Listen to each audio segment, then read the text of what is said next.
And hello, everyone. Welcome to Shooting the Shit with Jim, episode 30.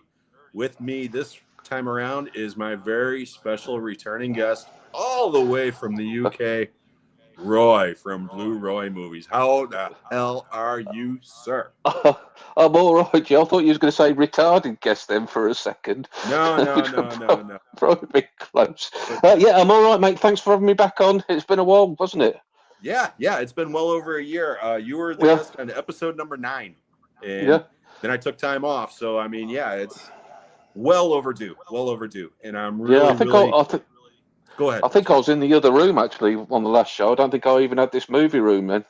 No, no, not at all. Like I said, a lot of differences between now and then, and yeah, we're going to go through some of that. But before we get too far into it, I do want to say hello. We've already got 8 people in the chat, and real quickly, we've got Ollie from Ollie Loves Films. Hello, Ollie. Good evening. Hello, As Ollie. shit You all move right, on. mate? Wait, that's not my line. Yeah, you'll be hearing from my attorneys soon. You fuck. Yeah, bloody right. And speaking of Ollie, he will be the next guest on our show in 2 weeks, but we'll Nice, get into that in a little while. nice, He's nice. watching a Roy special of the Meg. Very fun. Good old Big Jace. Yeah, we're going to be talking about Big Jace later. And then there we go. Real Talk Yorkshire's here. Hello, sir. Thank Hello, you. Darren. You all right? Yes. Afternoon. Thank you so much for being here. Watched Coyote versus Acme this morning and have to say it was delightful. Best hybrid live action since Roger Rabbit. Believe it or not, I actually want to see that movie. I really do. And normally I'm kind of like aged out of that type of shit now. Yeah, yeah. But when they got screwed by Warner Brothers, that pissed me off for one thing. Okay. They had this movie that was ready to be released. They decided to throw it as a tax write-off. And then somebody else picked it up, thank God. Okay. But then I saw the trailer for it. And I was like, you know what? This movie really looks fun, and the concept of it is great. I mean, do you know anything about that movie at all? Nothing at all. I'll wait. Ollie said he loved it, and I'll wait till a fellow old fogey's seen it before I decide whether to watch it or not. Well, you've seen the Roadrunner cartoons back in the day, right? Yeah, of course, Okay. yeah. How every device he ever used was from Acme. Always Acme. Yeah. Well, in this movie, the idea of this movie is that he gets tired of getting blown up and this and that he sues Acme. And Right. and Will Arnett is his lawyer, okay? And John Cena is the lawyer who's representing Acme. And so it's like the little guy versus the giant corporation and shit. But oh yeah, the trailer looked hilarious. So it's like just the idea of it, I think, is kind of fun, you know. So Is Acme an actual company over there? yeah, they actually Yeah, are. it is. I thought Yeah. it just made up. No, it's a real. I couldn't tell you what they do. All right. But it is a real company. I know that. Make stuff to mess up cartoons, huh? Yeah, no shit. Let's see here. He also watched. Oh, speaking of Big Jace, he also watched Mutiny last night. That was a lot of fun. Same old stuff, but Big Jace is always reliable. You get what you get with him. Yep. Roy the Legend. Oh, here we go. Hello, Thank you, Darren. Giz. How are you? Thank you. All so right, much Giz, for how being are here. you? We got Pope Papschmear here. Just finished blanking the cat. Me too. He was here a minute ago. I don't know where he's gone. And Alan is here. Hello, Alan. You're in good company, Jim. Roy. All right, Alan, how are you? Taste of his channel is always, yeah, absolutely. Yeah. We've got people saying hello back and forth to each other. And Ali says, I think you will really enjoy Coyote versus Acme, Jim. It's exactly the film we need right now. All right, cool. Yeah.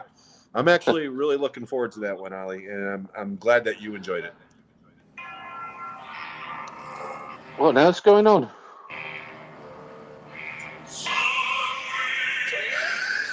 Is that your doorbell?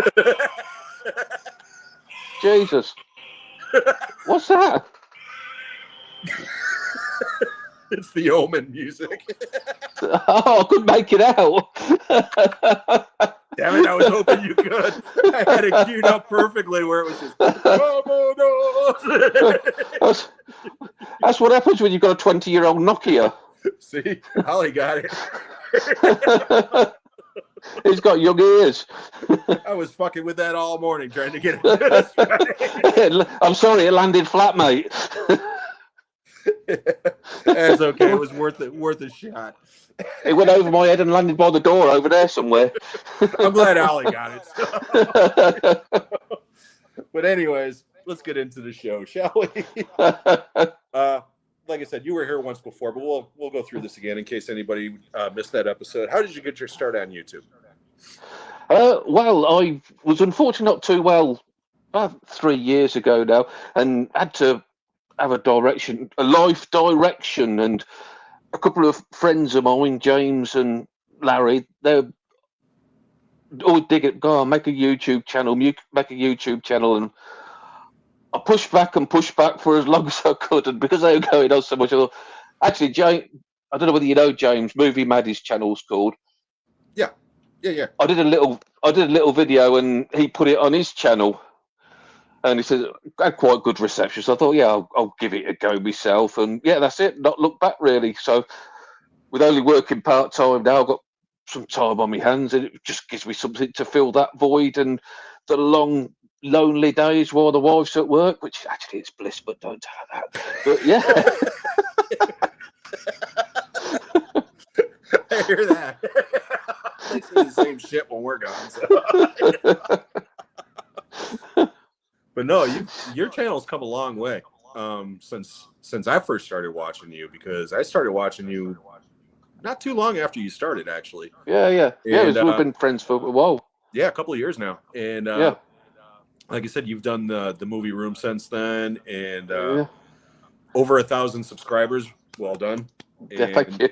You know, here's looking forward to the next 1,000. You know, I'm still stuck around 850 or so, but whatever. Yeah, you'll get there. But excuse me, what would you say would be your earliest movie memory? My theatrically, or Yes. not theatrically, cinema. We went and we watched a film called Digby, the Largest Dog in the World. Mm-hmm. I don't know whether you've heard of that. I think it's very British, with Spike Milligan and all that. I've seen it. But we never made it all the way through. We got thrown out because some little idiot kept shouting, "Look at that big telly, Dad!" And we had to go home. So I actually found it on DVD about a year ago. So I did actually finally watch the whole movie. But yeah, we never saw the end of it. But that was my first theatrical memory. Not long after that, sadly, our cinema got turned into a bingo hall, and we never had a cinema until I was probably an early adult. So I went years and years without going to the cinema, to be honest, just watching TV at home. Wow, you poor sheltered poor bastard. Oh, I know, yeah. And I grew up in like Thatcher's Britain in the 70s, and my dad lost his job, and it took him ages to get it. Oh, it was terrible times. Yeah. The strikes and power cuts, and it was like, I was only a kid, so it went over my head, but I'd hated to be an adult at the time trying to live through it. And yeah, I think money was a bit, don't get me wrong, they always made sure as kids had something to eat and all that, but I think they struggled a lot. So we didn't have a lot of income for that sort of thing anyway. But not taking away anything from my childhood, I had a great childhood, but yeah, things were tight, I think, as were for a lot of families back in them days. Yeah, and you know what? In a way, it's I won't go so far as to say it's better, okay? But if you don't go all the time, when you do, it's more special. Excuse me. Like when I was a kid, we would go out to dinner maybe once every couple of weeks, and by that I mean like McDonald's or some shit. And that was like a treat. Okay. Yeah, of course. Nowadays, kids are like, you know, they want to do McDonald's 3-4 times a day, and it's no big deal. You know, I mean, it's just the way things have changed. So we didn't get McDonald's till I was 16, though. Yeah, you're not missing much. I'm gonna die a young man because of all that shit. I told Kenny yesterday that if you cut me, what do you mean young? I wouldn't bleed. It would be nothing but a mixture of THC and cheese. So, I think you've missed that boat. I think you've missed that boat, Jim. What's that? Oh, you've missed that boat already. Yeah, that's true. Dying a young man. Well, hey, I'm still holding on to like my 50s with my fucking fingernails. I got next, not to promote myself, but on the 31st is my birthday. Okay, Right. and I'm going to turn 59. Right. I told my mom no, or I told my wife rather, no, I'm actually turning 30 for the 29th time. Real quickly here before we get too far, because I noticed some other people jumped in, but Ali says, myself and Carlos did a watch along of Silver Streak earlier, but it stopped near the end. Solid film though. Silver Streak's great. And Spectre is here. Hello, Spectre. How are you today? Thank you so much for being here. Spectre. And speaking of, the Yam King Kenny is here. Oh, Yam King. Hello, Roy. And hi, Jim. Hi, Kenny. Hello, Kenny. Nice to see you. And my other partner in crime is also here, Sean from Movie. Sean. Hello, Sean. Good afternoon, evening, gentlemen. It's storming like a bitch here, so I hope the power stays on. Great to see you, Roy. And speaking of those two knuckleheads, talking movies with Sean, Kenny, and Jim right here, baby. You've made your T-shirts. Sean, he had them made up for the three of us, so I figured I'd do a little shameless plug right there since the two of my co-hosts are here in the chat. But thank you guys for being here. I really appreciate it. You've hit the big time. Ellen says, Silver Streak is great, only bettered by Stir Crazy. Yeah, I'd agree with that. People saying hello back and forth to each other. Still need to see Stir Crazy, Ellen, but heard it's their best. Yeah. Mainly because Silver Streak is all about Gene Wilder for 3/4 of the movie. Richard Pryor doesn't show up until second half of the movie, at least. Stir Crazy, it's the two of them throughout. So that's the main reason why I like that movie more. Well worth a watch. Oh, God, here we go, Kenny. Mutiny, the greatest movie of 2026. Screw the Odyssey. It's shit. Move on. Hashtag screw the Odyssey. I like the Odyssey a lot, so I haven't seen it yet. I will watch it. Yeah, I gotta see it on a big screen because I watched it on my dodgy TV or dodgy website. So I think I've only seen 2 films from this year so far. It's bad, isn't it? We're gonna get into that too. Melina's here. Hello, Melina. Yes, Hayden Panettiere passed away last week. Rest in peace. How's the dog going? Or how's the dog killing going, Kenny? What? Whenever Kenny and Ali get together, they just talk about movies where dogs die. It's like it's a running thing with the two of them. I don't know what it is. So he keeps trying to get me to watch Marley and Me. Yeah, there you go. That's one of them. Texas is here. Hey, what's up, buddy? Thank you so much for being here. All right, Texas, how's it going? And yeah, Kenny's leg is doing much better. I was going to mention that, but I didn't want to. Oh, that's good. That's good. So, yeah, Kenny's doing much better. So, and Sean says, "Nice shirt, sir." Yeah, I know. Some schmuck provided it for me, but nice guy though. And he's a rock star. He is a fucking rock star. What about See No Evil, Hear No Evil? Have you ever seen that one? I'm not a big fan of his, to be honest. Me neither. Me neither. No, I'm not a big comedy guy. So I'd much rather watch something that's going to make me miserable. That'll segue into this then. What's up with the fucking Medusa touch, man? That's I thoroughly enjoyed the Medusa touch. It's bonkers, isn't it? But I really enjoyed it, and I hadn't heard of it. I haven't seen that movie since I was like 14. Okay, because that came out early 80s. Yeah. Stuart watched it and he says, "Has anybody seen this?" And I said, "What's that shit there?" And I was looking through my DVDs and I had a copy and I didn't even realise. So I stuck it on and it's really. Stuart's video asked if anybody had seen it, and I said, "Yes, I have. It's a piece of shit."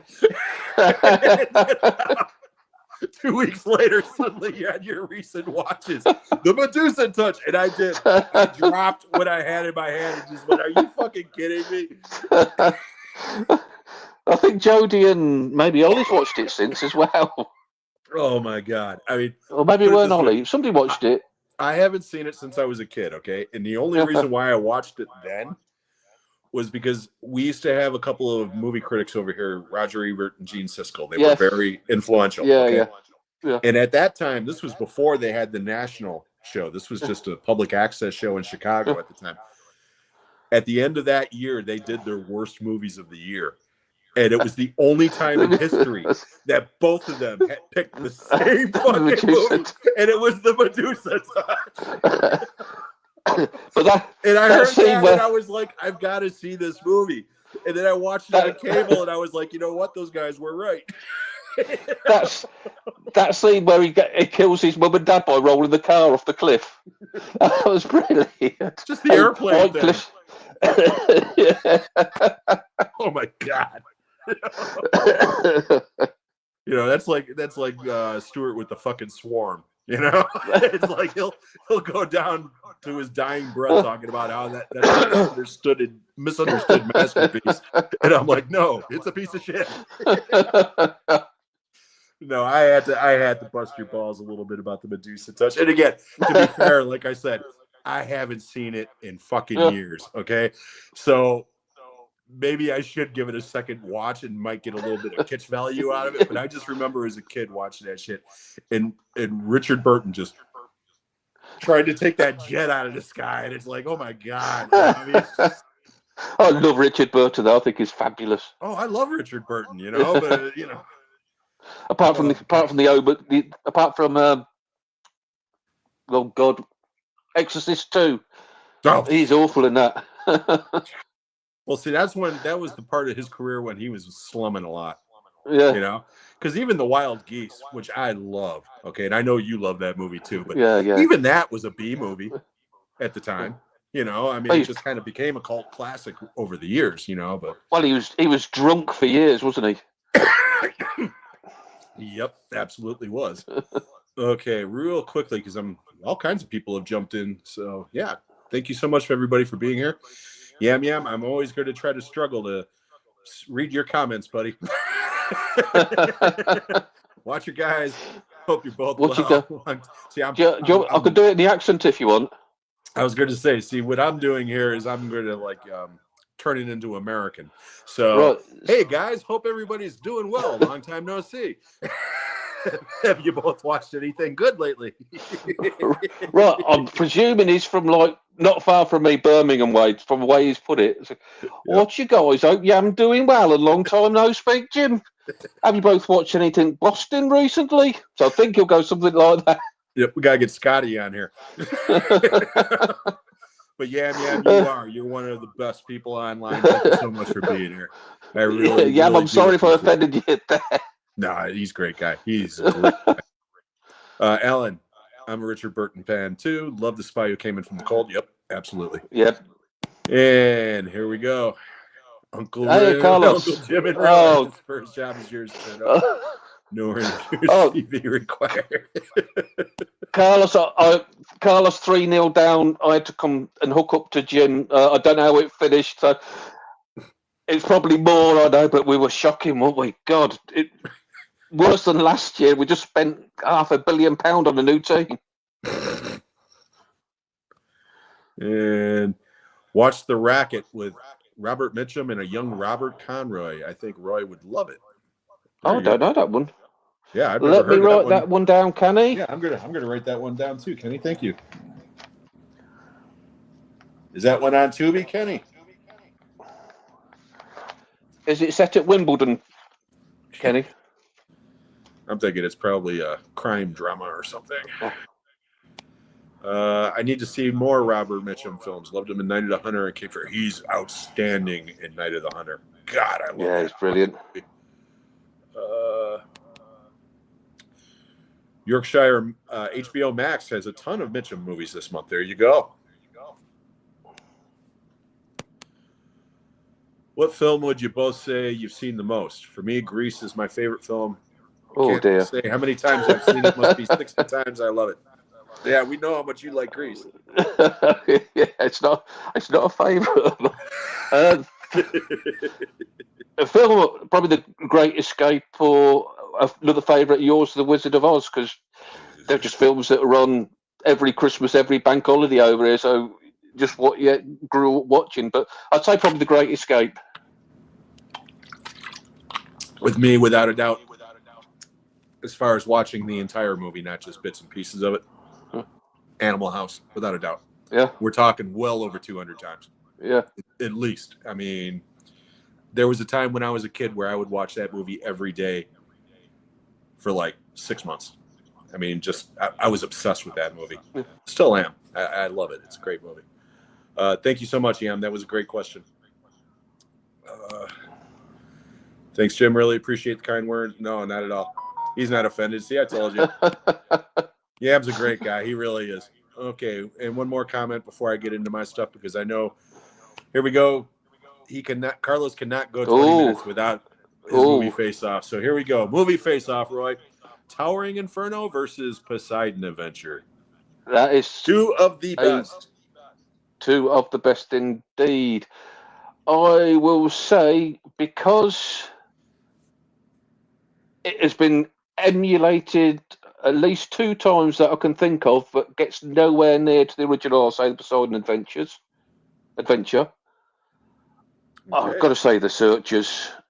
That's special film. It's shot absolutely superbly. Great story. I do like True Grit, but yeah, got to go plump for The Searchers. Ben-Hur v Spud. That's a tough one for me because they're really long films. They're not ones that I'd sit and watch often. But I'll say Ben-Hur. It's got just that bit more majesty about it, I'd say, than Spartacus. But yeah, I'll just plump for Ben-Hur. Yeah, I've definitely seen Ben-Hur more times than Spartacus, that's for sure. Because that was one of those movies that every year on Christmas it was on. Every fucking year. But to answer your question, first of all, I love all 6 movies. They're all good films. I will agree with you on the Poseidon Adventure, okay? As much as I love Towering Inferno, I think Poseidon Adventure is the best disaster movie ever. I fucking love that movie. I've got a big soft spot for True Grit, so I'll go with True Grit, even though The Searchers is a better movie. And yeah, I got to go with Ben-Hur as well, just because, again, I've seen that movie so many more times. But great. They're great questions, though. Absolutely. Okay, here we go. We're going to do a top 3. Here we go. We're going to do a top 3. But instead of movie genres, like I normally do, because you've been on here before, top 3 we're going to go with top 3 movies from directors. I'm going to give you a director. You're going to give me your favorite 3 movies from them. I'm going to suck at this. This is going to be brain block. I picked very, very easy directors. Right. So the only problem you might have is, oh shit, they have so many fucking great movies. How do I only pick 3? Right. Okay. But again, this is only off the top of your head. It's all in fun. Okay. So, top 3 Steven Spielberg films. Top 3 Steven Spielberg films. Indiana Jones, The Temple of Doom, Jaws,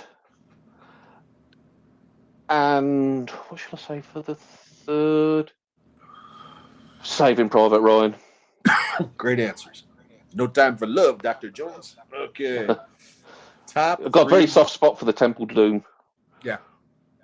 Top 3 Martin Scorsese films. Casino, Goodfellas, Hugo. Hugo. Oh, nice. I love Hugo. Nice pull. I would not have guessed that. Great answer. Top 3 Christopher Nolan films. Oppenheimer. I thought it was fabulous, and people sort of jumped on the bandwagon and not liking it now. Yeah, I like it. I think it's brilliant. Dark Knight. I think it's maybe the best film of the last 20 odd years. And Batman Begins. Nice. Top 3 John Carpenter films. Oh, I'm not a big fan. Oh. They Live. Okay. Precinct 13. Is it 13? It is, isn't it? Assault on Precinct 13. And The Thing. was going to say, But you better say the thing. I'm not, I find him very hit and miss, which I know is sacrilege to a lot of people. No, that's fair. That's fair. Okay. Because again, some of his more beloved films aren't as high on the list for me as others, but some of the movies that people generally don't like as much from him, I tend to like more. So it's all good. I watched The Prince of Darkness recently. Absolute rubbish. See, now I love that one. So, but I understand why you didn't like it, because again, that's one of those movies that either you like it or you don't, and most people don't. So it's all good. But hey, where else are you going to see Alice Cooper stab somebody with a bike? I mean, come on. That's true. Okay, top 3 Alfred Hitchcock movies. Oh, that's a difficult one because there's so many. And I know you're a fan. I am a big fan. Rear Window, Rebecca. Ooh, nice. I rewatched that yesterday. Not yesterday, the day before, and it was good movie. Fabulous. Rear Window, Rebecca, Strangers on a Train. Which one? He's done it 2 versions. No, he's only done that one once. Didn't he do that twice? You're thinking of Saboteur, I think he made twice, and the one with Jimmy Stewart when he's in. Oh, I'm just blanking on the name. The one with Jimmy Stewart where he's in Morocco. I don't know, my brain. Maybe I'm thinking Throw Mama from the Train. Somebody help us out in the comments. It's gone out of my head. The Man Who Knew Too Much. There you go. There you go. Okay. Yep, you're right. Alrighty. See, that wasn't too bad. That wasn't too bad. But we're going to do a spin-off now. All right. Best and worst. Where again, I give you a director, or in this case, actor. Right. You give me your favorite and your least favorite film for that person. The plot thickens. Yes. Best and worst from Guy Ritchie. I know you're a Statham fan. I am a Statham fan.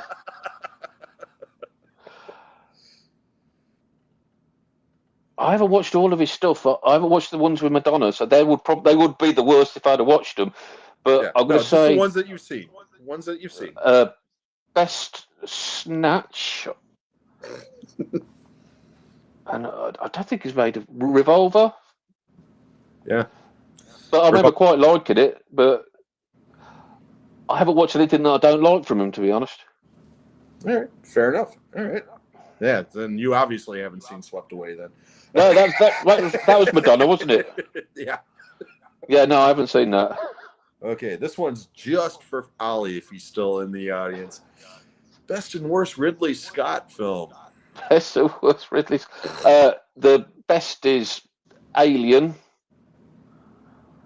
And the worst one, and I'm going to struggle with the title, about a guy who inherited his father's vineyard. Oh, Goodyear? Goodyear, that's it. That was Russell Crowe. Terrible. Yeah, Russell Crowe, that was it.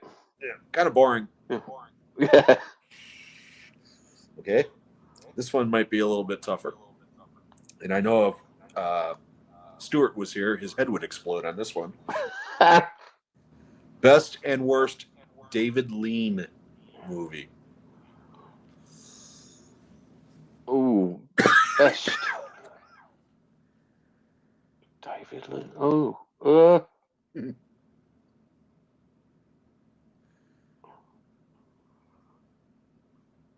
Did he make a bad film? That's why I knew this one would make your head, or make his head explode. Because I know what my answer would be, and people would be like, "That movie's a masterpiece." And it's like, yeah, it is. What would your answer? What would your answer be? Huh? What would your answer be? Well, best would be The Bridge on the River Kwai for me. Yeah, I fucking adore that movie. And least would probably be Dr. Zhivago. Just because, again, it's a great movie, but it's not something I'm going to watch over and over again. Well, the best is Brief Encounter, without a doubt. Which I haven't seen, so. Oh, it's just fabulous. I've told you my history with that, haven't I? And going to the filming location, yeah. And the worst, Summertime, is it? With what's the name? Red-headed. It's heralded as being quite a good one, but I just couldn't get on with it. It's all set in Venice. I don't think I've ever. Yeah, I'm pretty sure it's called Summertime. Did he do A Passage to India? He did, yes. Okay, that's my answer. Because again, it's not a bad movie. It's not a bad movie. Yeah. But I saw it way back when, and I've never seen it since. So by that criteria, that would be my answer. All right. Okay. If Carlos is in the audience, this one's going to make his head explode because I'm going to ask you two for the same guy. Acting wise, best and worst, Clint Eastwood. Best, I would make Carlos's head explode. Now, don't get me wrong. I love his films, but don't think he's a brilliant actor. Yeah. Yes. I'm just saying, movie that he acted in, that he not so much his performance, just best movie that he's in that he didn't direct. So you could go with any of the Leone movies. Yeah, it's got to be The Good, the Bad, and the Ugly is best. Okay. Worst, probably them two crap films with that monkey, Clyde. Any which way you can't, or every which way. Any which way but loose. Yeah. Right Turn, Clyde. Ruth Gordon. Yeah, that's the one. About those movies. I mean, Ruth Gordon's funnier than hell on those movies. Oh, she is good, isn't she? My ass. Okay, now it's time to make your head explode. Oh, wait. Go back to Clint. Best and worst that he's directed. And he can, it doesn't matter if he's in it or not. Okay, because he has directed movies that he doesn't appear in. So he directed Unforgiven, didn't he? Yes, he did. Yes, that's the best. Worst has probably got one of his more modern films. Widows, I didn't get on with that, so he didn't direct that. He didn't direct that, so all right, we won't have that one then. He directed Cry Macho. Yeah, I'll say that then. I didn't get on with that one either. Yeah, I know Kenny didn't like that movie too much. Yeah. I haven't seen that one, to be honest. Yeah. Okay, time to make your head explode. Best and worst Jason Statham movie. He's like, they're all great. They're all fantastic. I like the Transporter films. I think they're all good fun. So I'll say they're all crap films, aren't they? But they're very good fun. I'll say the Transporter and a crap one. I weren't too keen on the second Crank film, so maybe Crank 2. High Voltage, yeah, I don't like that movie either. Love the first one. The first one was fantastic, wasn't it? I took my mom to see Crank when it came out. There's some scenes in that. There's some scenes in that you shouldn't stay with your mum. That was the first time she ever saw Statham. Yeah. And she fell in love with him. And from that moment on, every time he came out with a movie, she was like, "Oh, that guy! I love that guy. Put it on." You know, I mean, yeah. Him, my friend, down the goddamn road in that robe with his ass hanging out and a heart on, and of course she loved that. my friend Larry, he's retired now, but he lived and worked. Well, he worked down south.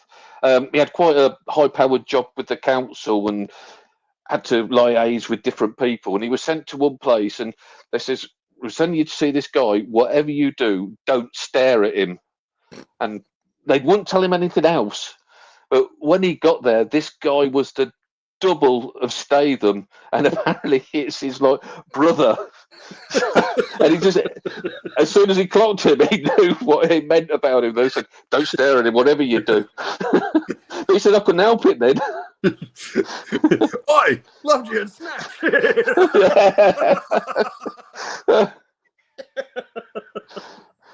Okay, last one. Best and worst Sean Connery film. Ooh. It's got to be a Bond, the best. I'll say the original Bond, Dr. No. Okay. And worst. Oh, it's got to be the Avengers, isn't it? It's got to be. Oh, yeah, he's in that. I forgot he was even in that fucking movie. That is a piece of shit. That piece of shit out of my brain. So, yeah. Yeah, I forgot he was in that. Yeah, that's a good answer. It's watchable, but it's shit. Yeah. It's like I would have said his last movie, the one that made him retire, The League of Extraordinary Gentlemen. What a piece of fucking shit that movie is. I think it's better than the Avengers, though. I purged that shit out of my brain, so I don't remember. When you first said the Avengers, I'm like, what, did you play the fucking Hulk? What are you talking about? Just sulk after watching these Avengers. It's like I thought I just had a stroke. All right, let me go back up into the comments here real quickly. Okay, Yam says Spartacus and Ben-Hur, good one. Spartacus, you have the legendary Kirk Douglas and the shredded tough black Charles Bronson, Woody Strode. Boston film. I never thought of Woody Strode as the shredded black Charles Bronson. That is awesome. That is about right. But yeah, Woody Strode was great. He was great. Ben-Hur is a cinematic visual masterpiece of beauty to watch. Absolutely. His Carpenter movie picks are Assault on Precinct 13, Halloween, and The Fog. Oh, I never thought of The Fog. I like The Fog. Special effects wise, The Thing has some of the best special effects ever made. Absolutely. And again, I've said that verbatim to the point where it's like, you get tired of hearing it. You could take all the effects, all the gore out of The Thing. It would still be the perfect movie about paranoia. It's just a great movie. Let's see here. Oops. Sorry. I'm having a brain fart here because this computer sucks. All right. Psycho, The Birds, and Jamaica Inn. Oh, Jamaica Inn was terrible. I know it's terrible. It's watchable, but it's... No, I can't have Jamaica in the top 3. Madonna's in the last Pierce Brosnan film. Yeah, that piece of shit, Die Another Day. She was what died of. Yeah, she's like the fencing... Yeah, whatever the fuck. Another movie I purged. Okay. Avengers Doomsday projected to potentially hit $1 billion on its opening weekend. Is this a sign of cinema recovering, or is it only the type of movie guaranteed to hit big numbers? Both. Because Kenny brought this up the other day that the new Spider-Man movie is doing so much business so quickly. And at first I was like, hey, there's no accounting for taste, blah, blah, blah. Yeah. But he was like, hey, that movie's not for us. It's for the young. And I'm like, you know what? You're right. And I'm glad that the younger generation's just going, no matter what the fuck they're seeing. Because forever, when I say kids, I mean anybody 20 and under, okay? They had no desire to even watch a movie unless it's on Netflix. So they could fidget around on their phones and stuff, And now it's like this year, for whatever reason, it seems like more and more younger people are going back to the theater, and that's a good thing. So that's how I feel about it. What about you?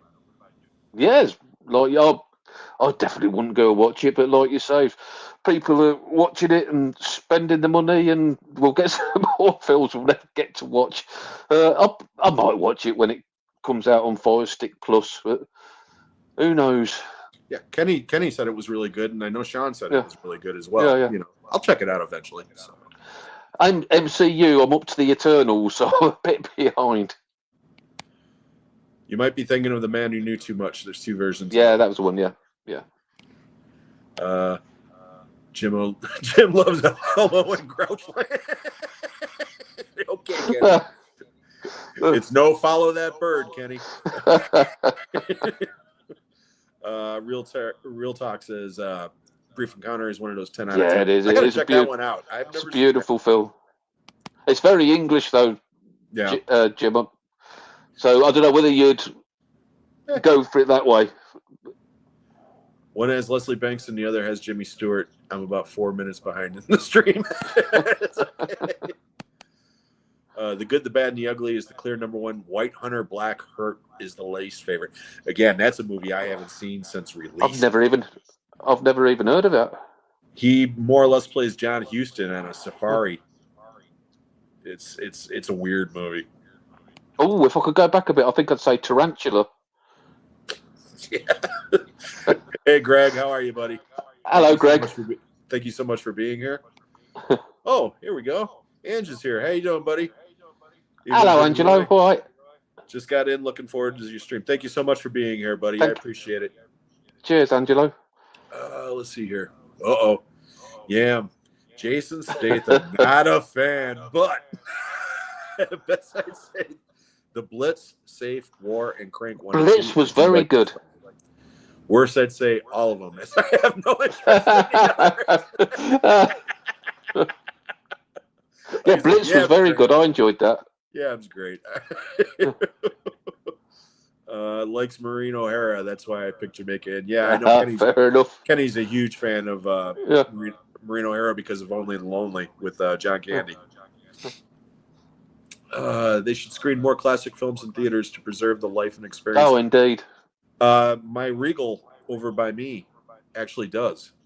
It's like once every couple of weeks they'll have one screening or a couple of screenings of one particular film and stuff. I haven't gone to see any of them because half of them I've got on my fucking shelf. But or I've already seen them. You know, if they came back with like The Great Escape or The Good, the Bad, and the Ugly or something that came out, you know, before I was going to the cinema, hell yeah, I would definitely go. You know, we went a couple of years ago when they first brought out the 4K print of The Exorcist. Wife and I went to cinema to watch that, and it was fantastic. Yeah, one of the best times in the cinema. It was brilliant. City Heat, Eastwood's worst. It's one of them. Oh yeah, that movie. I've not seen that. Him and Burt Reynolds. It's bad. It's fucking bad. Okay, we're gonna play the next game. We're gonna go back to top 3, but we are gonna do movies this time. Okay. Right. But this will be a little bit interesting because I didn't go this route last time. Okay. So top 3 British crime films. Top 3 British crime films. Oh, there's so many, isn't there? We shall say I've got to go Snatch again. Snatch is brilliant, isn't it? I watched one a few weeks ago called Villain with Burton, and that was fantastic. So I'm going to say Villain and God, blanking Jim. Snatch, Villain, and Perfect Friday, which I've picked because you can see my dad in it, so I'm going to go Perfect Friday. Oh, okay. Because at first I thought you were going to say The Long Good Friday, and I was like, the day. No, Perfect Friday. It's a 60s film about a bank robbery, and you can see them coming out of the bank when they do the robbery, and you can see my dad drive by in his lorry. Oh, nice. So for that reason only, I'll say Perfect Friday. Kenny loves Mannequin because his mom's getting on a bus. Really? Yeah. Okay. Top 3 American crime films. Top 3 American crime films. We shall say I could have Casino, can't I? That's a crime film. Casino.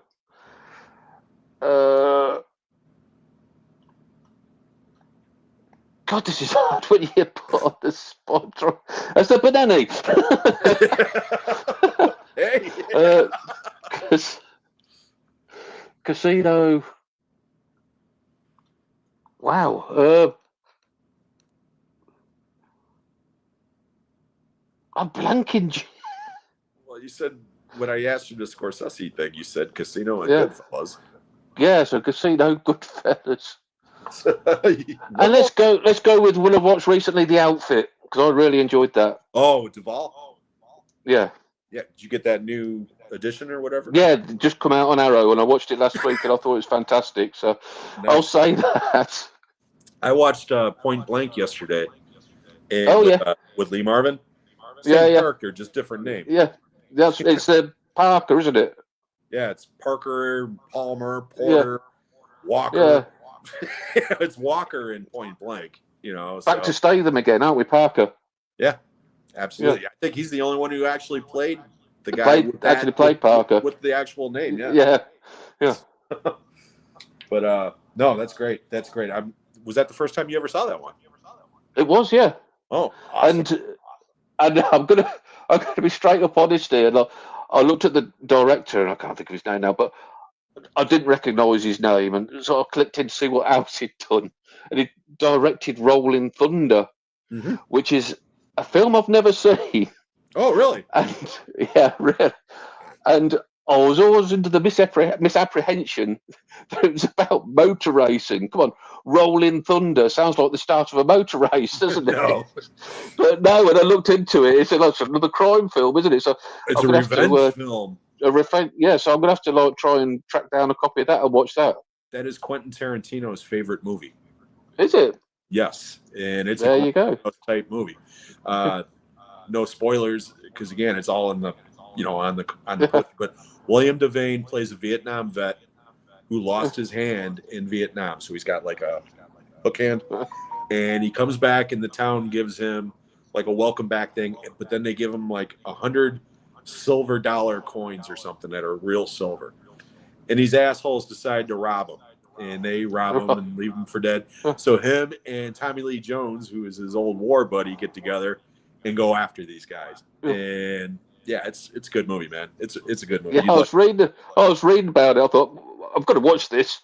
Yeah, I own it. Definitely not a motor racing film. No. That was a drive-in movie for me when I was a kid. Yeah. I mean, it is. It's a grindhouse drive-in type movie. Lean, mean, to the point. I mean, it's a good movie. You'd like it. All right, real quickly here. No, we're going to stick to what I'm doing here. Okay, top 3. Now, I know you said that you're not a big fan of comedy, but tough shit. I'm going to make you squirm anyways. Top 3 British comedies. British comedy. The League of Gentlemen, which is also in my top 3 British crime films. The Titfield Thunderbolt, which is a very twee and old British film. I doubt you'll see it. Never heard of that one. And you'd probably hate it. Be like, what the fuck is he on? But I like that one. And another British comedy.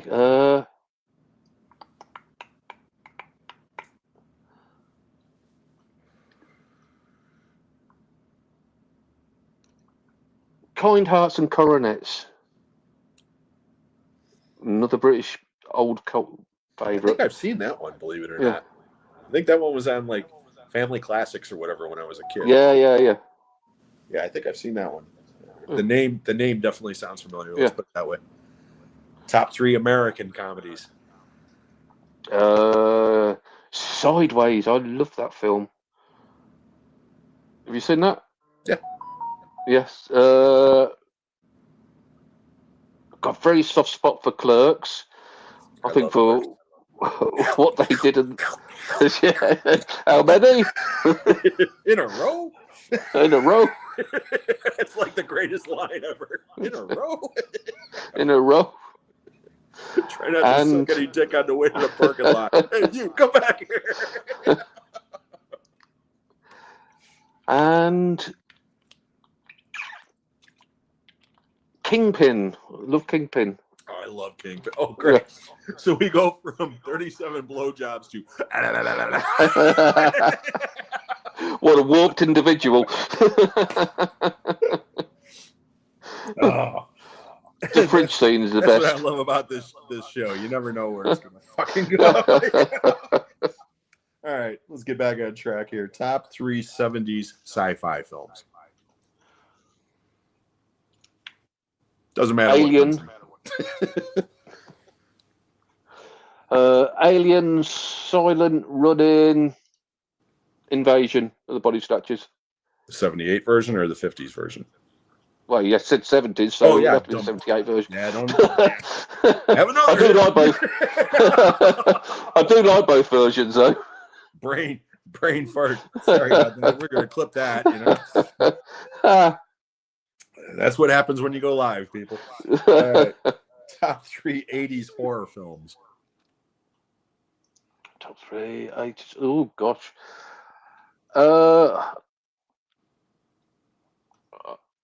I'm not a big 80s fan. I know this is controversial. I'm not a big 80s fan. Yeah, I know. That's why I asked. 'Cause I remember That's why you last put time- it in. You Yeah, because git. last time we did the decade thing, and I thought you were going to say the Yeah, 80s. yeah, and you yeah. said the 70s. Everybody else said 80s. Uh, So, there's got to be at least 3 though that you like. So Halloween 70s, isn't it? yeah, the first one was Halloween 2, wasn't? Yeah, I look upon it as sort of one big film, Mhm. Halloween 1 and 2. So yeah, I should go for Halloween 2. Nightmare on Elm Street. That's 80, isn't it? That's 84. I shall 84. I shall say that. And American Werewolf. That's 81 as well. There we'll go for them then. And it's funny that you mentioned American Werewolf and Halloween 2 because I saw those two together as a double feature for 75 cents. Did you? Yeah. I was 14 years you lived old. in that. It was a second run theater that had a big ass hole in the roof, and it was raining that day, so you could see the rain coming into the theater. Okay, I mean it was a nasty theater, but my buddy's mom took us, and it was a matinee, and it was 75 cents for both movies, and it's one of those memories I'll never forget. You know, so. Was it cheaper where the rain was coming in? No, we just didn't sit under there. We sat over here. I wouldn't buy anything from that dodgy concession stand either because it had a glass counter that you could not see through. I mean, that's how nasty the glass was. So, yeah. But again, 75 cents for those two movies on the big screen as a 14-year-old. You know, that's one of those memories that, you can't buy that, so. That's a bargain, isn't it? Absolutely. That's a bargain no matter how you look at it. All right. We're going to jump back up here real quickly before we get any further because I missed a lot of comments, but that's okay. We're just jamming through this. Kenny says, Wild Cars is an underrated Statham movie. Never heard of that one. Or is it Wild Cats? Me either. I don't know. Oh, Wild Card. There you go. Oh, okay. Yeah, Wild Card. That's good. Yeah, I've got that just down here. And he also says, an Inspector Calls is awesome. Roy turned me onto that one. Yeah. Oh, hey, Tom. How you doing, buddy? Thank you so much for being here. He says he's never heard of that movie. Spectre. Italian Job, Lock, Stock, and Long Good Friday are his 3 favorite British crime movies. Yeah, Italian Job's great. Tom loves Robbery is a great film. Stanley Baker. It is. And it's a 1968 film. Thank you for that, Tom. I never heard of that one. I'm going to write that one down. Yeah, that is a good film. It's a network release. I'm sure I've got it. 1 minute. I'm pretty sure I have it. I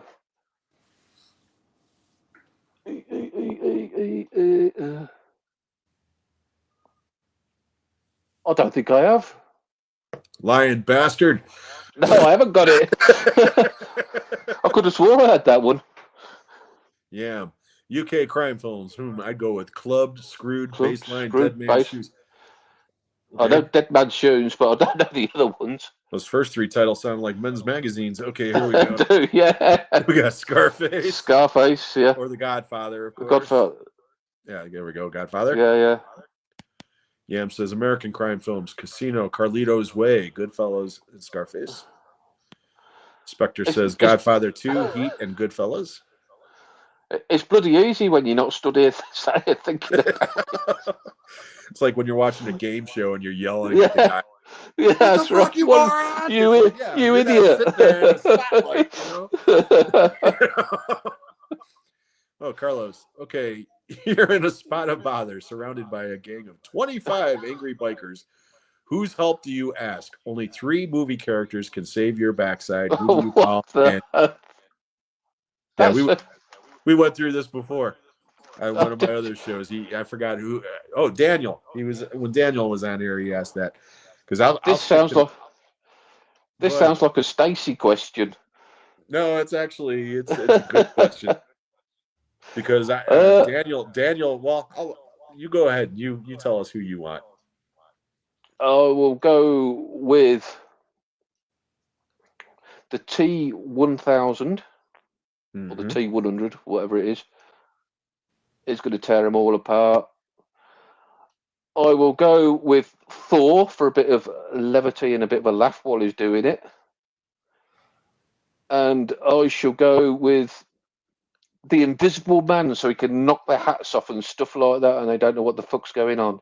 There you go. See, that you went more or less the same angle I did, because first time he asked this, Daniel was like, I'll take Charles Bronson and I'll take Lee Marvin and I'm like, fuck that, man. I want the Terminator, I want Jason, and I want Thanos. I said, there ain't nobody touching me, man. Good question. Good one, Carlos. I appreciate it, buddy.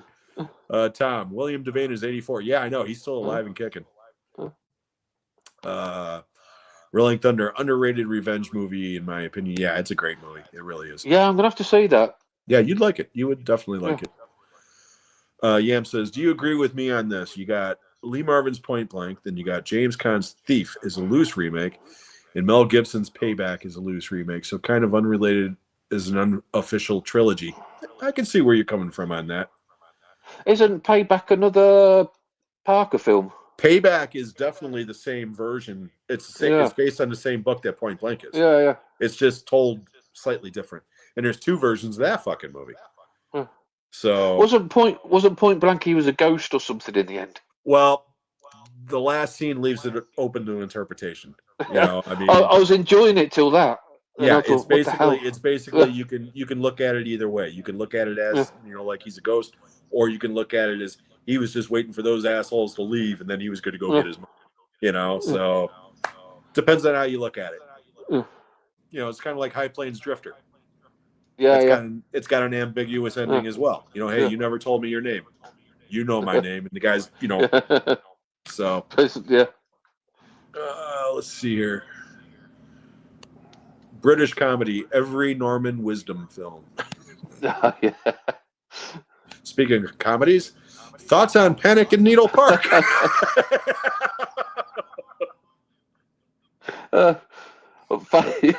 Famously, I watched it on Christmas Eve a couple of years ago. That's why I was laughing. And it destroyed my Christmas. Yeah, that is a thoroughly depressing movie. It's a very I've stuck to the Wizard of Oz since then.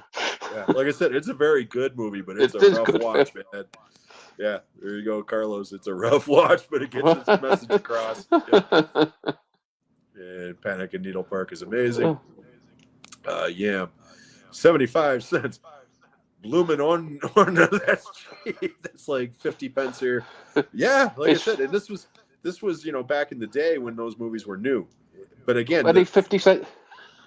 What was great about Big Brother. What was great about it was just the fact that I was the perfect age for that shit.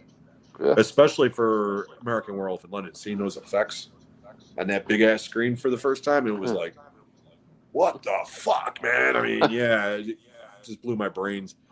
Hey, rat bastard, Corey's here. How you doing, buddy? All right, Corey. Corey's going to be on with me, Sean, and Kenny on Tuesday, but I'll be. All right. What's the topic? Drive-in memories. Our favorite drive-in memories. We were supposed to. You'll be there all night. Yeah, we were supposed to do that last month, but then Kenny had some health issues, so we had to postpone it. But it's going to be a fun show. The other lot ain't going to get a word in edgeways. Well, what else is new? True. Melina, Christopher Reeve in remake version of Rear Window and James Stewart. Yep, absolutely. Yeah. Who three would want to save me? Going for humans. So Bruce Lee, Shenzhen from the Fist of Fury, Bruce Lee from Under the Dragon, and Bruce Lee's Chun Chao from the Big Boss. How about what's his face? Pai Mei from the Kill Bill movies. He could just kill him with his fucking beard. What about Brad Pitt from the Tarantino film? Because he kicked Bruce Lee's ass, didn't he? Yeah.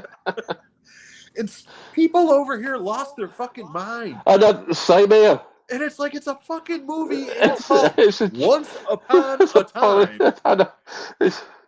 I mean, Tarantino doesn't seriously think that Brad Pitt would kick his ass, does he? It's like they didn't give a shit about the fact that Sharon Tate didn't get killed by the Manson family. They thought that Bruce Lee got his ass kicked by Brad Pitt. Yeah, I couldn't believe that shit when that happened. It's like, are you kidding me? Save Me, Angry Bikers, Toxic Avenger, RoboCop, and Gamera. Yeah, Good there you go. man. Yeah, Yeah. Oh, Godzilla, That's a good- King Kong. that was a good question actually from Carlos. Yep.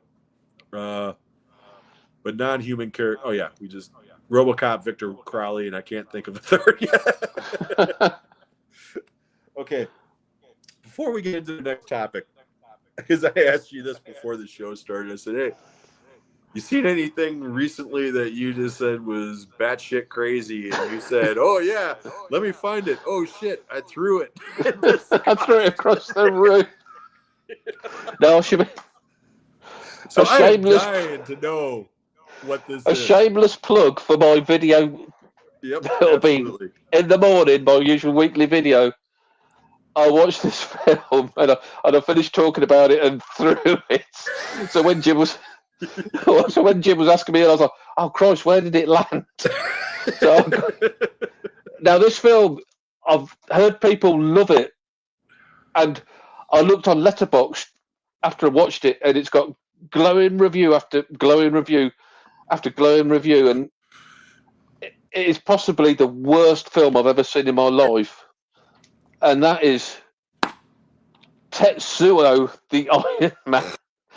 It's bloody awful.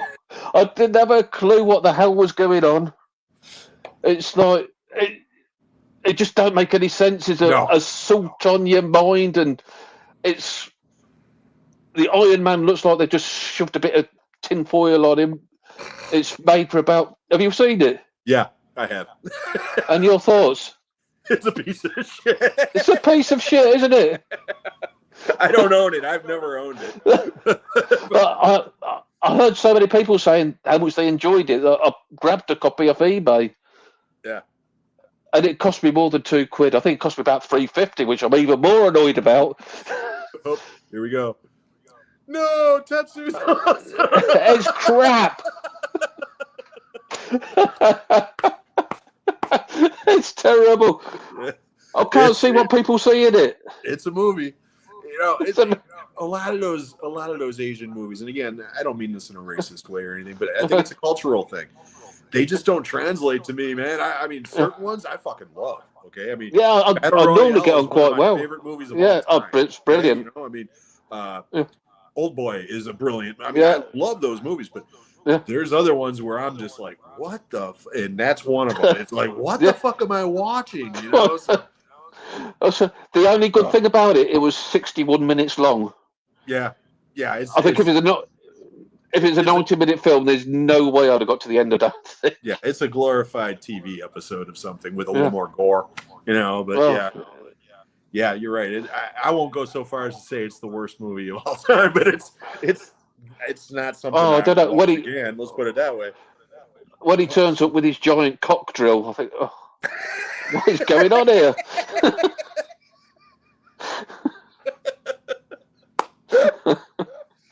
Okay, well, I got one like that. Okay, I just bought this. Okay, I remember seeing this on TV when I was a kid at cable. Okay, with the early days of cable. So I was maybe 12 or 13 when I saw this on cable the first time. And I remember at the time thinking it was the freakiest thing ever. And then completely forgot about it until last week. I just happened to see it somewhere pop up on my Amazon feed. And it was on sale Blu-ray for like $15. So I jumped on it. And it's called Blue Sunshine. I've never heard of that. 1977, okay? Have you ever heard of Red Shoe Diaries? Yes, that was a soft porn series, wasn't it? With the bloke from the X-Files. If Kenny is in the crowd still, he'll know exactly who I'm talking about. He'll still have the damp tissues. The lead actor of this movie is a guy by the name of Zalman King. He's the creator of Red Shoe Diaries and directed shit like Wild Orchid and Moon Junction and a bunch of that, the guy's a sleaze, all right? But he's the star of this fucking movie, all right? Looks like Sean Penn with long hair. Okay, but anyways, the gist of this movie is, out of the blue, random people are going totally psychotic and killing people. But before they do, their hair completely falls off like a wig. Okay. And it turns out that 10 years earlier, all these random people took this acid in college called Blue Sunshine that's been sitting in their chromosomes for 10 years. And That's then ridiculous. it finally erupts and turns them into this, okay? The best part about this movie is, like I said, the Zalman King guy. This performance, I understand why he went into producing and directing, because the guy cannot fucking act, okay? He has 2 switches for this movie, okay? Either up to 11 manic, where he's just, oh my God! It's not an exaggeration. Or he's literally catatonic, like he's on Quaaludes. It just, and it's like, oh my God, I sat here for an hour and a half yesterday just laughing my ass off. So I've got to write this one down. So far as to say that this is a great movie, but it is entertaining. And if you could find it relatively cheap, by all means, check it out. I mean, again, I'm not saying that this is a good movie, okay? But it's a fun movie. So, We'll see what we can do with that one. The guy running for president used to be on Lost in Space. Yeah. He was the fucking second in command on Lost in Space, the old TV show. And his slogan, I shit you not, this movie's from the 70s. His slogan, make America good again. I heard that shit, and I was like, holy fuck. It's all coming into play. There you go. Prophetic. Oh, yeah. Okay, so that's our movie review section of the episode, everybody. I hope you all enjoyed that. Shitting on films. Let's see here. Panic in Needle Park is comedy gold.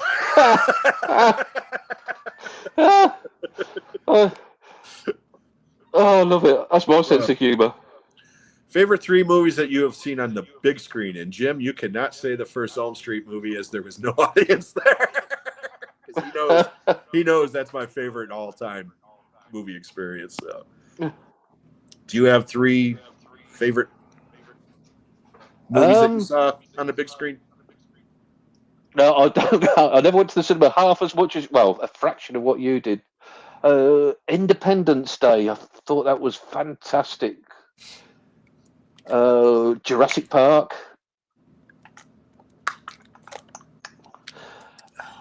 And I'm going to say The Exorcist again from a couple of years ago, because it was just a great experience. Just finally, because it's the wife's favourite film, and it's right up there for me. I'd say it's in my top 3. So just to be able to both go and watch that together in the cinema in the 4K transfer, I'm going to say that as well. Okay, since I'm not allowed to talk about my Elm Street, or I already talked about my double feature, I'll go with The Thing. Seeing that with my dad in the blood test scene literally made me throw popcorn everywhere and scream like a bitch. So yeah, that's a memory I'll keep forever. As a kid, seeing Earthquake with the family in Sensurround, which shook the fucking theater because the speakers were so loud, you know? So yeah, I'll always remember that one. And let's go with the drive-in memory. First time I saw Life Force at the drive-in. Every time that woman walked out, the place went batshit. People flashing their lights, laying on the horns, woo! While their girlfriends are, shut the fuck up. Yeah, it was like, that movie was a rock concert the first time I saw it. So, yeah, I'll go with those 3. I remember going to watch Total Recall. Now, what year is that? About 1990. It was 90. 1990. So I was born 69, so I'd been like 21, early 20s. And I went with a bunch of buddies, about 4 or 5 of us. And we come out the cinema and I was absolutely buzzing. I've seen this fantastic film. And they were, all 4 of them, what a load of shit. That was terrible. And I was like wondering about my critical evaluation of the film, thinking, maybe it's me though. So I was so delighted that over the years, like, it's got this appreciation, and I can say to them for like, you were all wrong. Yeah, see, I should have used Total Recall, because the first time I saw that was with my late brother Greg, who passed away a couple of years ago. Yeah, and the 2 of us decided to drop acid beforehand, Real fucking stupid movie. About the time Quato came out, we were both like, "What the fuck is that?" You saw a woman with 11 tits. But yeah, Total Recalls it's a masterpiece. It still holds up. The effects in that movie are better than half the shit that's out now. I mean, it's a great movie. Okay, let's see here. Mitchum and Gregory Peck were in both versions of Cape Fear. Yes, they were. They were, yeah. Anthony's here. Hey, buddy, how you doing? Anthony will be my guest next month, and we will be talking about that in a little while. But hey, he's on his lunch break. Had to come out and check out you two badasses. Thank you so much. All right, Anthony. Up the weekend workers. Ooh, and I'll add King Kong to save me and all, but make him incredibly fast, faster than Billy, that was 50 times stronger than he is. Make him invincible and be able to fly. Jesus Christ. King Kong couldn't even kill one skinny blonde bird. Oh, let's see, Anthony. Are we getting Jim's top 5 softcore porn series? Skinemax is the best. That's one for when Kenny's on the show. Yeah. Kenny's for a while there. Every time Kenny would get a new haul, it was like, and I got the Skinemax, Skinemax. So what I do a lot of time because of the time difference. Because of the time difference over here, like when I wake up in the morning, Kenny's normally uploaded a haul video. So we're having a cup of tea in bed, me and the wife, and I'll catch up on the YouTube and usually watching Kenny's hauls. And she's like, "Who the hell is this guy?" All he watches is filth. Yeah. The stuff that I watch, he's like, you know what? That movie had too much foul language in it. And I'm like, you're watching Skinemax.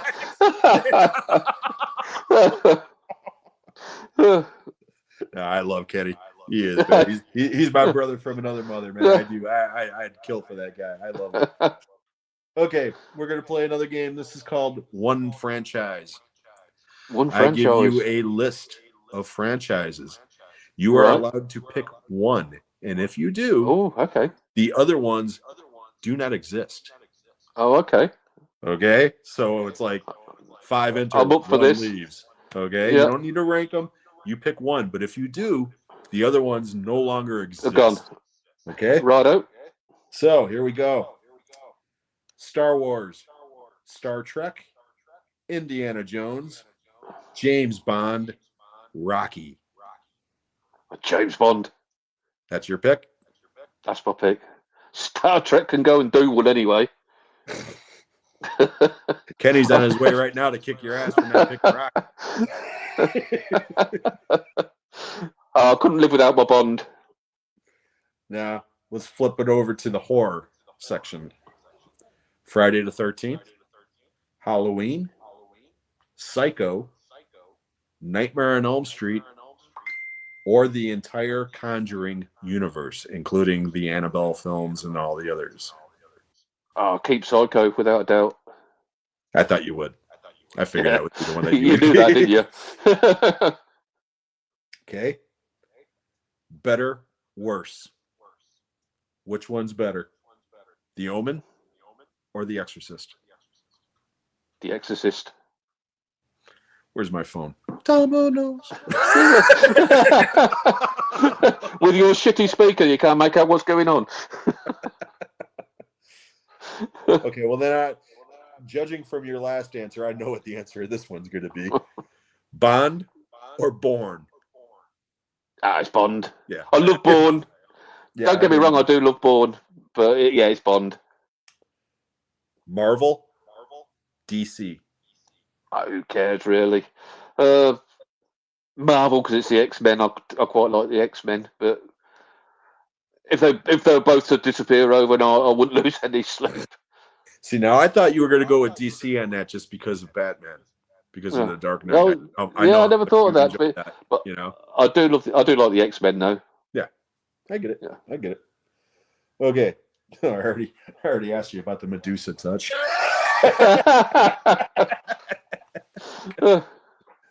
Okay. have you seen anything this year as far as new movies go? I have watched two, And and I thought they were Project Hail Mary, which I thought was totally overrated, and I don't think I'd ever watch it again. It was all right, but it's just all the hype for it, and yeah, it was okay. I don't think it's something I'd rush back to.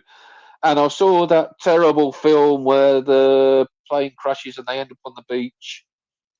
Send Help. Oh, I still haven't watched that. Oh, You didn't like it? yeah, no, I didn't like that either. So yeah, they're the only two films I've watched from this year. It takes me a while to catch up with new stuff. Okay. Now, what about last year? I know you've seen some movies from last year. Okay. What was your favorite movie from last year? One Battle After Another. Yeah, it's a great movie, isn't it? It's fantastic. Yeah. Just that car chase. I think it's one of the best car chases I've ever seen in my life. Yeah. Where they're going up and down the. He's looking in the rear window and he thinks it's gone, but then he sees it coming over the top. I thought that was brilliant. Yeah. Yeah, but I thought there was some good films last year. I'm a big Sinners fan. I thought that was fantastic. I watched Marty Supreme a couple of weeks ago. I really enjoyed that. Yeah, I still haven't seen that. Yeah, I quite like that. Weapons was decent. Your favourite, The Long Walk, I quite like that. So yeah, some good films last year. Did you ever get around to The Life of Chuck? Yeah, I did. Yeah, that was all right. That was like I like that because there was suddenly a light bulb moment where you just realise at a certain point what's going on in the film, Yeah. and I thought that was so well made. Yes, that's what's happening here. Yeah, that was really, really good. And that dance scene between Tom Hiddleston and that woman, to me, is just 10 minutes of joy. It just comes out of nowhere. And the first time I watched it, I had a grin like the fucking Joker. I was just like, this is so fucking awesome. I mean, it was just, yeah.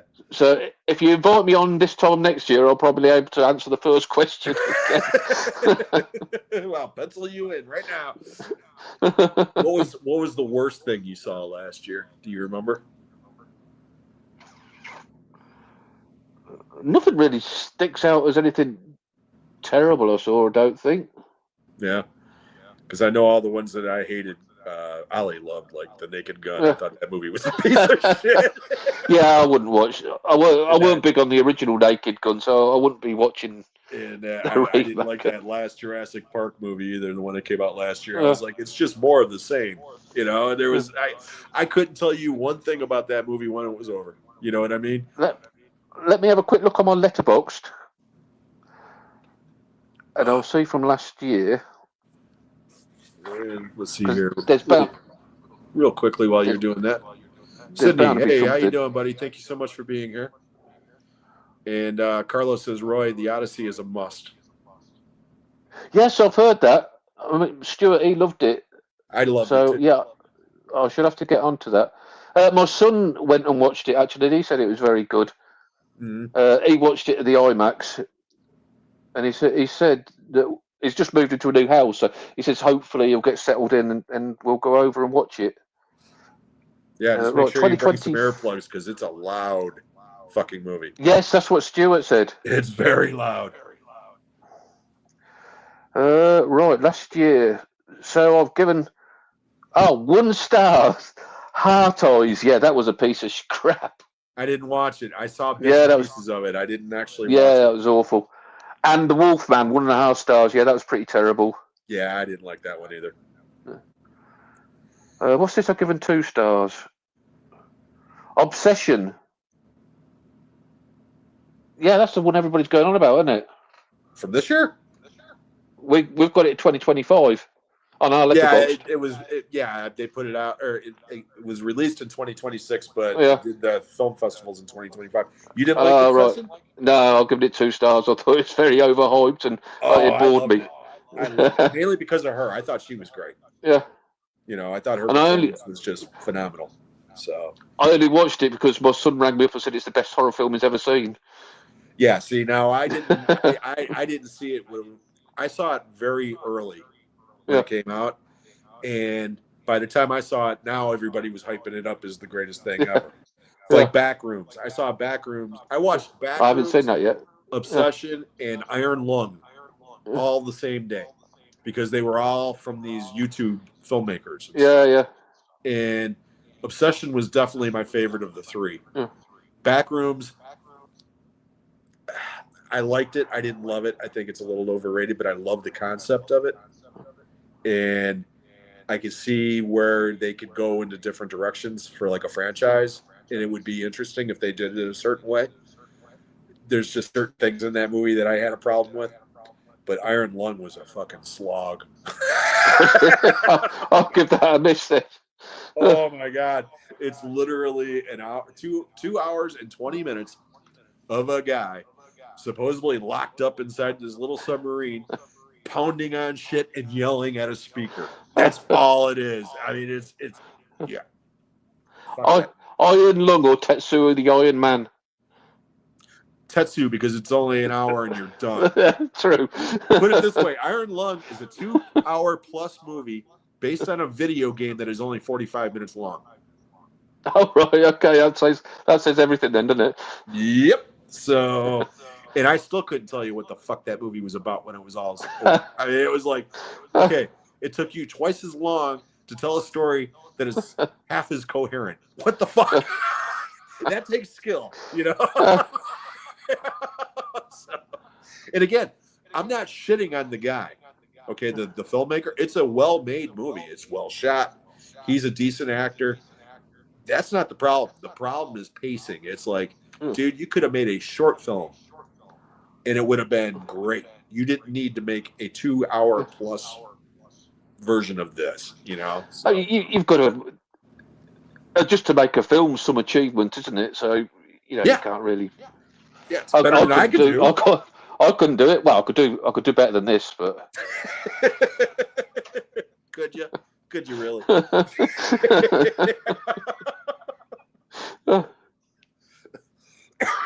I want to see your version of the Iron Man. Yeah. Okay. I've got Tony Stark in mind. Excuse me, killing me over here. Okay. Yeah, you're gonna be able to finish this. Oh yeah. Okay. We're gonna go back to a game that we played way back when called Best Decade, but I'm not going to ask you about horror because I already remember what that answer was. But I give you a movie genre. You tell me what your favorite decade is, and it could be all the way from the golden age of cinema all the way up until now, which I doubt it will be either of those, but it could be. Okay. The only thing that doesn't work is, well, between 1984 and 1993, it was great. That's not a decade. That's bullshit. Those are so it's one or the other. Okay. So, best decade. We'll start off hot since we know how much of a fan you are. Best decade for comedy. I'm going to say I loved like the 30s screwball comedies, so I'm going to say that. Nice. Best decade for drama. Drama. The 70s. Yeah, I'd have to agree with that. Yeah. Best decade for war films. That's a tough one. I'm going to say 60s, all the old British classics, Battle of Britain and stuff like that. Yeah, the 60s. Nice. Best decade for westerns.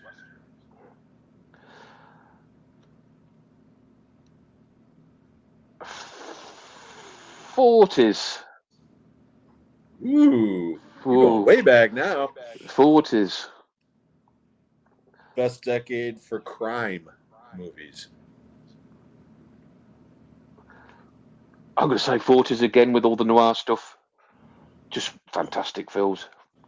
Nice. And you're just jamming through this shit. Is it normally tougher than this? Most people are like, you're just like, fuck, man, I've been through it. This is nothing. Best decade for sci-fi. That's the '70s. Yeah. Star Wars and the like. Yeah, definitely the '70s. Alrighty. but the Medusa touch came up.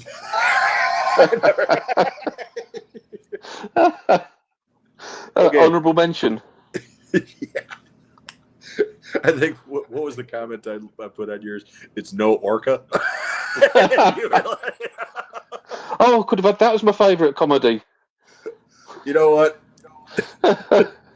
When I told the boys, we were talking about this off camera not too long ago, and orca was brought up. Or actually, no, fuck that. It was during one of our shows. One of the people in the panel was like, "Hey, have you guys seen Orca?" And I was like, "How dare you? Of course I've seen fucking Orca." And then I did. I was like, you know what? I said, because Sean was like, "Oh yeah, man, that movie traumatized me. This, that, and the other." And I'm like, "Oh yeah." I said, "You know who it didn't traumatize?" I said, "Fucking Roy." I said, "He saw that scene. He started laughing." And both of them are like, "What kind of animal is he?" No, I think if I'd have seen it on VHS and not so high clarity, it might have had the same reaction, but it just looked like unreal in 4K. It just made me giggle. Like I said, at the drive-in, I was just like, "Oh!" Again, I was what, 10 years old when that movie came out, so of course it fucked me up. Yeah, I love that movie. I mean, again, it's like this Blue Sunshine movie. I'm not going to defend it and say it's good. It's just I love it. Hey, I didn't mind it. I thought it was a good film. Yeah, it's entertaining. It's not boring. Yeah, that's what you want. Exactly what you want in a film, isn't it? Yeah, I mean, it's no Grizzly. Have you ever watched Grizzly? I've never seen Grizzly. Oh God, that is the greatest Jaws ripoff of all time. That's it. I will go down to my dying day believing that, because seriously, if you put the two of them next to each other and let them play, even though Jaws is longer, and more suspense and all that, much better movie, okay? But plot-wise, they are beat for fucking beat. Yeah. I mean, you even got the three guys. You got the asshole saying, "I'm going to leave the beaches or forest open, even though they're getting slaughtered, and it's your job to do this." And I mean, it's beat. Fucking Roy Scheider blows up the shark. Christopher George blows up the bear. I mean, it's beat for fucking beat, man. Do they cut open the wrong bear? They do shoot the wrong bear at one point. and Richard Jekyll comes in and says, "This is the wrong bear. This claw." It is. I'm telling you, man, it's the same fucking movie. It's just beat for beat. They should have called it Claws. It was Jaws with claws. That's how they. That's how they marketed it over here in the States. And believe it or not, until Halloween came out, that was the most successful independent movie in American history. Really? Yeah, it was a huge hit. Gosh. Yeah, like I said, I saw it at the drive-in when that one came out in 76. So I was 9. And yeah, I fucking love. I got the special edition over there. If it came out in 4K, even though I don't own a 4K player, I'd buy it.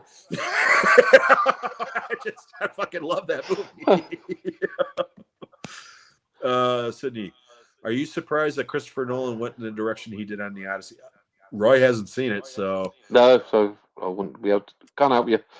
Did you ever read the poem back in school or whatever? Read? What's that? When back when kids actually Books? read. Yeah. No, I didn't know. Before it was. No, I don't know.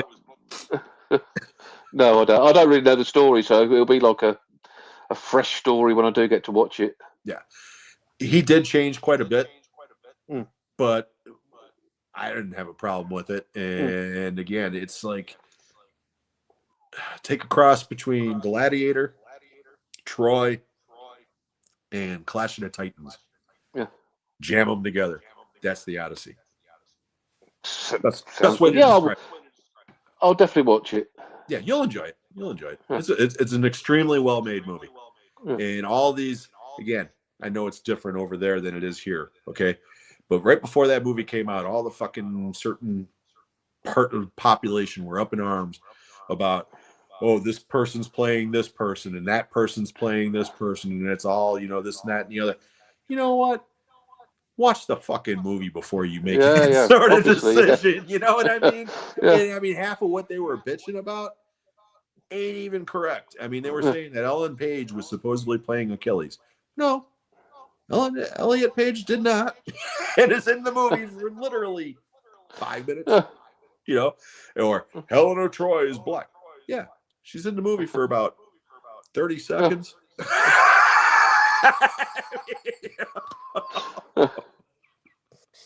Yeah, I'll definitely give it a watch. Yeah, you'll like it. You'll like it. All right, let's see here. Alex is here. Hello, Alex. How you doing? You Hi, guys Alex. are always informative. From what I know, I could write it on the back of a postage stamp. That's not true, Alex. Alex, I'm bluffing. Yeah. No, Alex always leaves good comments on my stuff. He's being modest. Texas is here. How you doing, buddy? Oh, and he knows about you. Your past as a sordid hooligan. What are your favorite top 5 punk singles? Is there always interchanging? Yeah, that is mine's the same, to be honest. A lot of Stiff Little Fingers stuff, Clash stuff, Pistols. To pick 5 singles out is not a task I could do. I think there's just so much brilliant punk that I couldn't even begin to tell you my top 5. I'd just stick it on and enjoy what I enjoy. Did you say Little Stiff Fingers? Stiff Little Fingers. They're the Buzzcocks. Did you have the Buzzcocks? Yeah. Stranglers. Yeah. No, Finger Bang. I didn't know them, but Texas, do you know Stiff Little Fingers? I'm sure he does. Sounds like a conversation you two need to have off the air. True. It's like get a room. Mr. Dan and Whore. Okay, left a comment on one of my little community posts saying that unfortunately he couldn't watch us live because he had something going on with family. He told me to ask you about Spotted Dick, and I said Spotted Dick. And I said that's something Roy needs to talk to his doctor about, not me. Spotted Dick and custard is fantastic. Spotted Dick. Oh, hello, Sarah. How are you today? Hi, Sarah. Oh, man. Anyways, guys, we've got about another half an hour before we call it a day. So if you have any questions for Roy or myself, this would be the time. As long as it's not why you such a dickhead, as well on that. Tell me again how that fucking movie is good.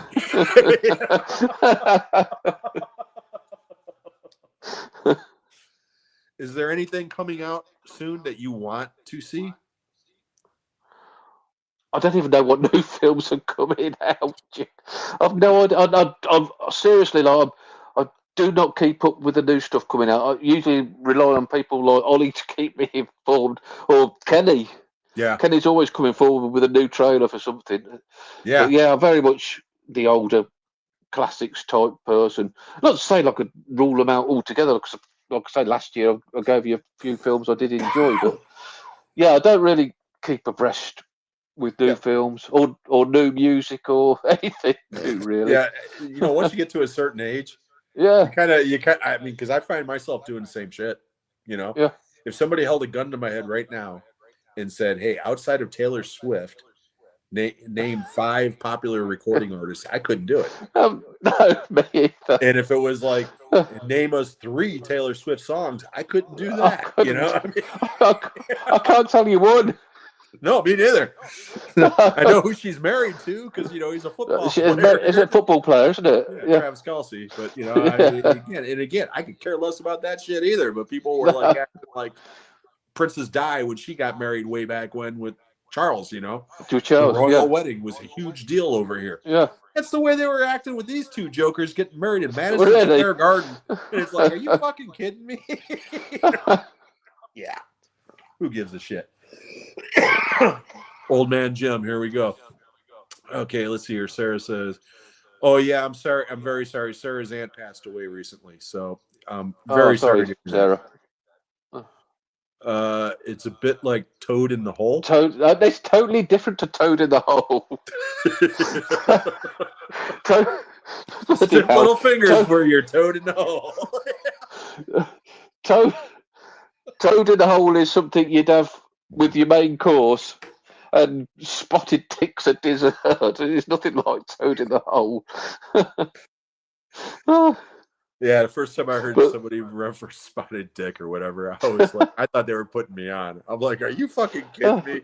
And they're like, no, that's a dessert over in Brooklyn. but And toad they in the hole ordered is fantastic. It's like I couldn't do it, man. Oh, it's nice. Spotted- Seriously, if I gave you it and you didn't know what it was, didn't know what it was called, you'd love I'm it. not saying that it's not good. I'm just saying I couldn't order it. You know, I mean, with a straight face, I just couldn't do it. You know, I mean, yes, can I have some spotted dick? You know, I mean, no, fuck that. You'd never see it on like if you go to a restaurant, you'll never see it on a menu. It's not something you'd order out. It's something your gran used to make you. Oh, gotcha. Yeah, Grandma's spotted dick. grandma's. Have you got room for grandma's spotted dick? Next I've time, always got room for. OnlyFans. I've always got room for your spotted dick, grandma. Oh my god, you're fucking killing me, man. But anyways, we're gonna take care of some business here before we get back into the hysteria, and I do hope you guys got some more comments for us. But real quickly, in 2 weeks from today, on the 5th of September, will be episode 31 of this show. My very special guest will be Ollie from Ollie Loves Films, who both of us are very familiar with. Ollie's a great guy. He's a great guy, and he's been on this stage last year as well. And then 2 weeks after that, which will be on the 19th of September, that'll be the last episode for September, will be episode 32. And Anthony from Anthony's Horror and More, who was here in the comments a little bit earlier, Yeah, he was. will be my guest, and it'll be a first time for Anthony. I've been trying to get him on since last year. He works on Saturdays, but finally he was like, you know what, fuck it. If you give me enough advance, I'll take the day off. So we're going to have him on here. Oh, fair play to her. Fair play. Yeah, Anthony's a great guy. He's got a great channel. He does lots of streams with Corey, the Rat Bastard. All right. So, yeah, great guy. And I'm really looking forward to having him on. So that'll be on the 19th. And I'm looking forward to having Ollie on as well, of course. So hopefully you guys can come back for those two shows. And also this coming Tuesday on the 25th of August will be the next episode of Talking Movies with Sean, Kenny, and Jim. There's my shameless plug. Our very The Jim special. Yeah, my very special guest will be Corey, the Rat Bastard from Wilkie's Movies and Music. We're going to be doing our drive-in memories video. We're going to be talking about some of the movies that we saw, some of the people that we saw them with, some of the goofy stories that happened, whatever. I worked at one. I went there when I was a kid. I got lots of stories to tell, but I will try to refrain and give the other guys a chance to talk. So that one's going to be a lot of fun. That was one of Kenny's ideas. He wanted to do that episode. So that wasn't me. So if I dominate that episode, blame Kenny. But anyways, that one, like I said, that'll be Tuesday and on the 25th. You can catch that either on Sean's channel at Movie Assault or the Talking Movies with Sean, Kenny, and Jim channel, which is Talking Movies 2024. And that will be at 7 p.m. Eastern Time on Tuesday. So hopefully you guys can come and join us for that. Or Spotify. Right. Yeah. That's how you do it. That's how I do it. You can listen to the episode on Spotify, iTunes, wherever you get your podcast the next day. So thank you for that. I always forget to mention that. So thank you so much for mentioning. Sends me to sleep every time. Yeah, I know. And I mean that in a nice way. Yeah, that's what I told when I told Kenny and Sean about that. They were like, and I was like, no, it's the dulcet tones that we get. That's why. That's another reason why every once in a while I'll do the domino shit. Satan just for you. Wake that bastard up. It's like, yeah, Roy's trying about half asleep now. Dominoes.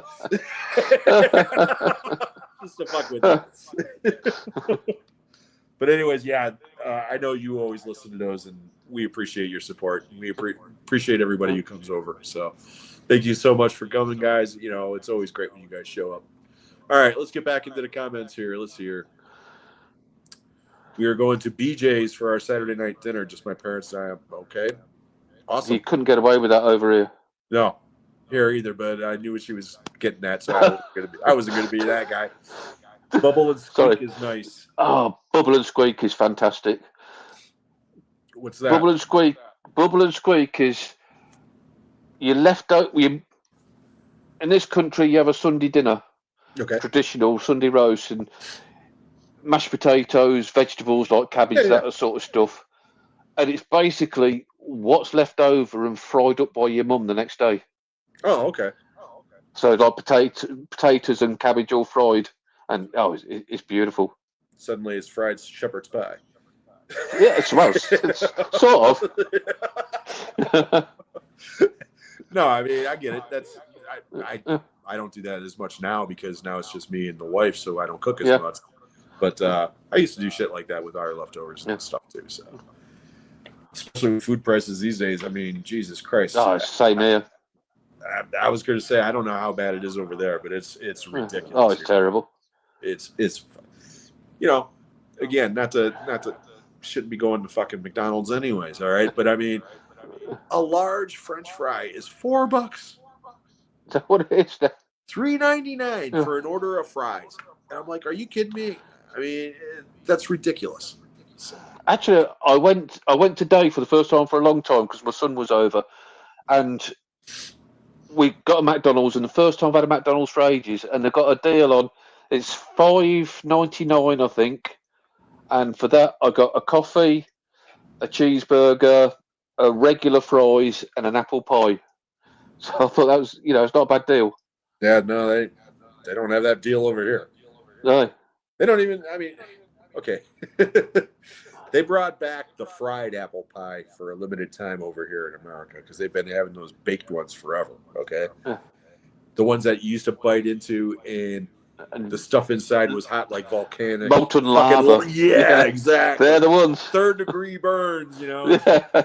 So, anyways, I haven't had one of those in years, and when I heard that they were bringing those back, I was like, ooh, and there's a McDonald's literally like a mile up the road from me, and I'd pull in there, and they even got it on the sign. It's back, and I'm like, ooh, and I go in there, and it's nowhere on the fucking. Oh, 1 second. Yep. Oh, she's that shy. I've got to go out and get my drink. What is this? Domino's, Christos. Oh dear. There's shy, isn't there? I think she thinks about 3,000 people are watching or something. No, we're not that popular, not at all. Let's see here. But yeah, I mean, so I get up there and I'm like, I asked the guy, where's the fucking apple pies? Oh, we need a special fryer for that, and the owner didn't want to do that, so we don't have those. And I'm like, oh, no. Well, then how come you have them listed everywhere? Oh, because corporate wouldn't let us take the signage down.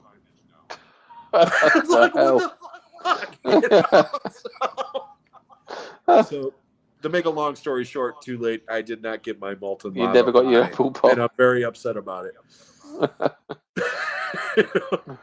Oh, here you go. McDonald's is like getting a hug from a hooker. Oh, yeah. Spot on, Alex. That's great. That's great, Alex. Thank you. Carlos says, "Well done, Roy, carrying the British flag. Keep talking movies, guys." No, Carlos, you're one of the OGs, buddy. I love it when you're here. I want to get you. I want to get him and Davey on here together. Have you watched the stuff that those two do together over on Davey's channel? Yes, it's great. Yeah, they were nice enough to invite me to do a Salem's Lot episode with them, and it was. Yeah. What did they? Yeah. It was one of the funnest times I had in a long time. We had a great time. So yeah, those two are great, and I definitely want to get them both on here together. October, all being well, I should be actually meeting Carlos in person for the first time. Oh, nice. Yeah. There's going to be me, Carlos, Ollie, and Stuart. Nice. Going to Birmingham. Yeah. That's great. Yeah, I know. I mean, those guys are always having little meetups and posting shit on Instagram and this and that and the other. So, because you just had one recently where you met Jody and yeah, she come over. We went to Milton Keynes and we had a fabulous time. Yeah, we spent some money though because we booked some. It's a once in a regular event, so we booked some nice restaurants. Got £15 for a glass of wine, but we had a good time. It was fantastic. Yeah. Yeah, and apparently Jody can drink, so good for her. Oh God, yeah. There's no way I'd try and keep up with her. Every time She's you look round, Irish. her What do glass you is expect? empty. Yeah, I know. Yeah. You know, her and Ellen, if her and Ellen go into a bar, you know, they put the fucking hard hats on. And I mean Yeah, but that she's with love for both of those oh two, 'cause God, yeah. they're both But great people. I love them to death. exactly as she's on a channel, that's what she's like in real life. Just Yeah, lovely, no, lovely person. I got to work out the schedule with her because I definitely want to have her on here. Yeah, she'd be a great guest for you. Jody's awesome. I love her to death. She's so much fun. Yeah. But what do you got coming up on your channel? I mean, I know you just said that you had a spoiler for your weekly watches. Sables. These weekly, like, it just never fails to amaze me how many people watch it and comment on it. I don't think I'm the most polished YouTuber out there. It's just a bit of fun. So like 300, 400 people a week watching that just amazes me. So I'll keep on doing that, and maybe a haul video for Wednesday. I've picked up a few things and waiting for a couple of things. If they turn up, I'll do a haul video. Top 10 40s, that's in the pipeline. That'll be coming out soon. Yeah, don't tag me for that. I won't tag you for that. I don't think I even own. If I own any 40s movies, it might be like one or two tops, you know. So, but there's some great movies. I know from the 40s. There is, yeah. And I know Stuart's up for it as well, for a Christmas special, top 10 movies of all time, the GOATs. Yeah, see, I've never done anything like that on my channel. No. I've done like top 10 horror movies or top 10. Yeah. I don't think I could do a top 10. Well, movies. We've always said that, but we're going to go for it. Yeah, like I said, I literally don't think I can do it because my list changes daily. You know, even on the letterbox, picking out 5 movies for like your favorites or whatever. Yeah. Even that, as soon as I did it, I was like, you know what, 2 of those should be on there. The other ones, why are they up there? Yeah. The Long Walk is my favorite movie from last year, but it's not one of my favorite movies of all time. Huh. Yeah, of course. But it's one of the 5 I got on there, so yeah. Go figure. Anything else coming up? No, I never know from one week to the next. I might have a flash of inspiration and do some. I've done the BFI titles last week, so I'm gonna do a series where I go through the boutique labels and. Yeah, I checked that video out the other day. You started your boutique label collection, which I'm interested in, because your boutique labels are different than ours. Yeah, they are. We don't have like you have Kino Lorber and stuff like that, don't Scream you? Factory is a big a big one over here, whereas Arrow is huge over there. But even Arrow, a lot of the stuff that we get on Arrow, you don't. It's different. Vice versa. Yeah. So I'd be interested to see that for sure. Did you get the outfit? No, not yet. No.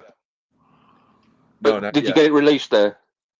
Yeah, I believe so. Yeah. I don't really have that many Arrow titles, to be honest. And it's not that I don't like them.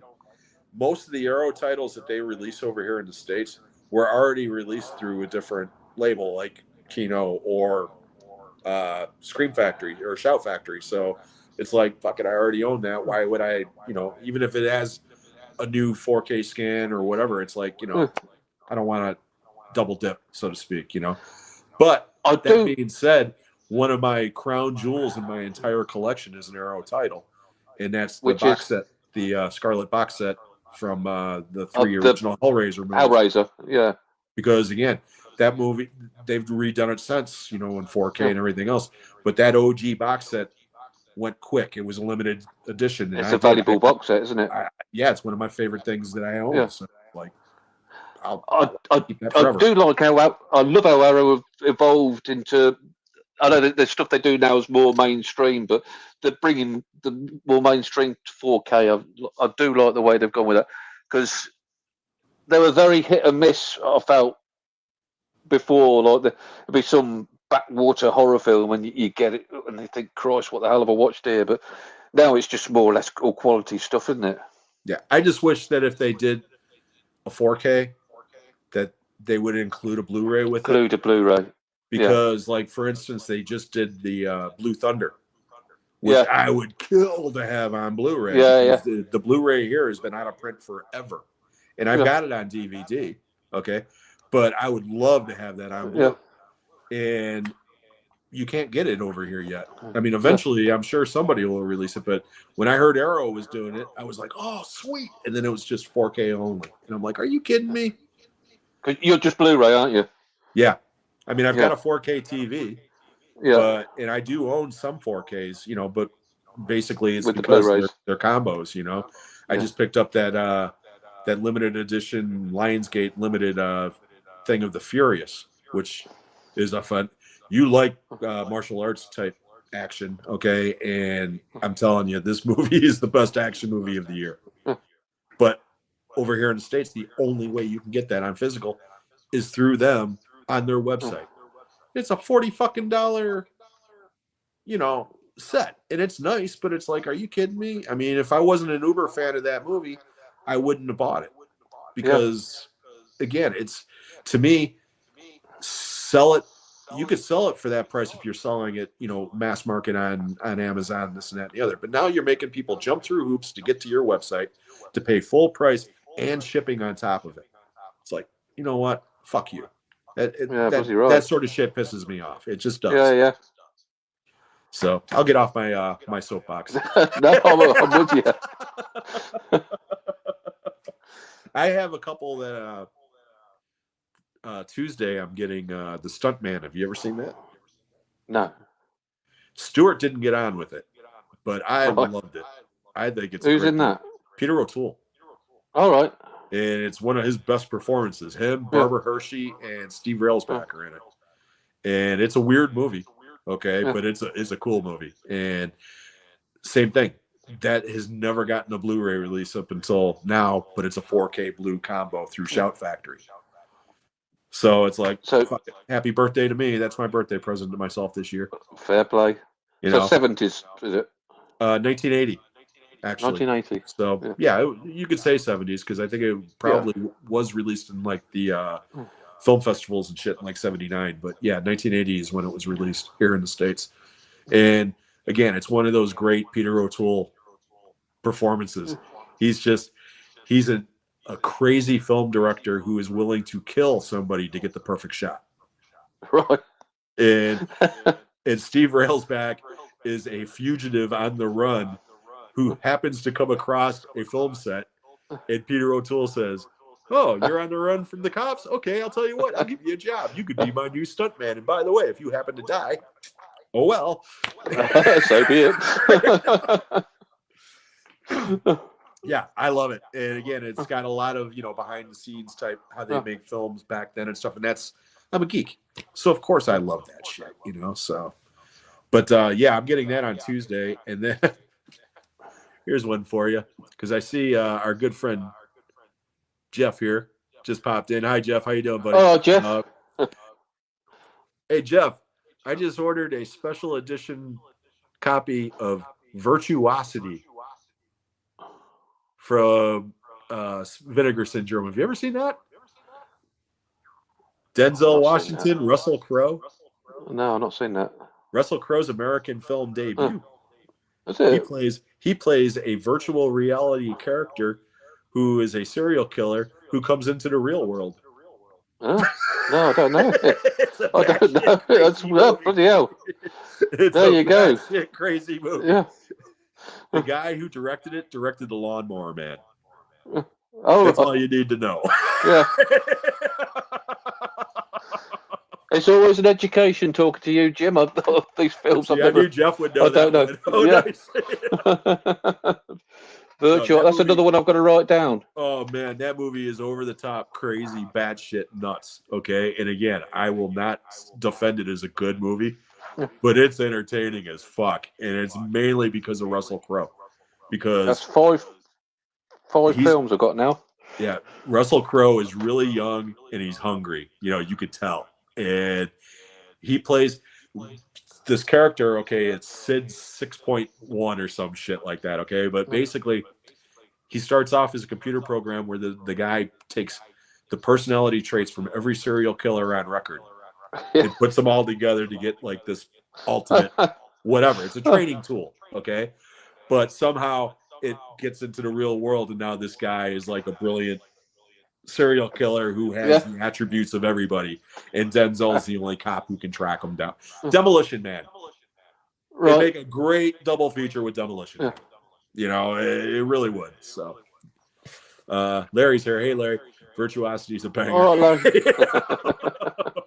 It is. It's a crazy, stupid movie, but it's entertaining as hell. And yeah, there you go. It is, Larry. And JJ is here. Hey, how you doing? Thank you so much for being here. I appreciate it. All right, JJ. But hey, guys, we are coming up to the 2-hour mark. And, real quick, Ange, The Furious is awesome. Yeah, the Furious is a great fucking no plot. I mean, seriously, it's like you could write down the plot of that movie in two sentences. Two men search for a daughter and wife, and mayhem ensues. Period. That's your plot. Angelo loves his martial arts stuff. You will find more hammer play in this movie than at the Home Depot. Yeah. I'm telling you, man. I mean, it's like this guy, he must hit this dude. He must hit about 50 people with a hammer, while another guy has a pallet and using that as a shield, while 100 guys are trying to kill him. I mean, it's crazy. It's a fucking crazy movie, but it's entertaining as hell. That one, yeah, you would like that one a lot. Yeah. So, but anyways, guys, we are coming up on the 2-hour mark. So I want to take this opportunity real quickly. We already kind of covered it, but I want to give Roy a chance to plug anything he's got coming up. So the floor is yours, sir. Thanks, Jim. Yeah, like I said earlier, I've got the weekly watches coming out tomorrow. Wednesday, maybe a pickups video. We'll see how we feel. I always play it by ear a little bit. And like I said, I've started a series of just showing off my boutique labels. I did the BFI in the midweek. So next will be, I'll do it as we go around, Indicator, Criterion, HMV Premiums, Eureka, which will be, God, that'll be a long one. Let's see if I can. This is harder than it looks. That bookcase there is just full of Eureka. That's just full of Eureka stuff. So that'll be a long video. I could see that being an hour video. But yeah, just feel free to. You got one? I've got one Eureka title. Fright Night.